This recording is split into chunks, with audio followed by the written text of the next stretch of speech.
kupitia maelekezo ya Daktari Samia Suluhu Hassan tukasema lazima tufike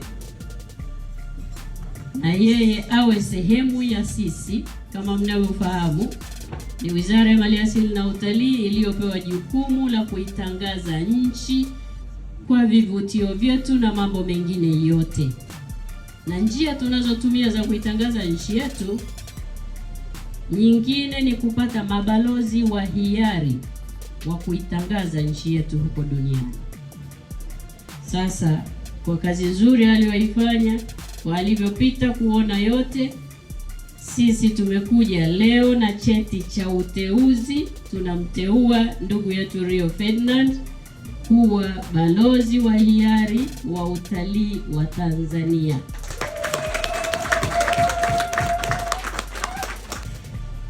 Kwa hiyo leo nimepata faraja kubwa kumuona hapa. Nilikuwa namfuatilia wakati anacheza, kwa najua ana watu wengi nyuma yake, lakini baada ya kuwa amemaliza muda wake kwenye michezo, yeye sasa hivi ni mtangazaji wa michezo kwenye TV mbalimbali, kwenye social media mbalimbali.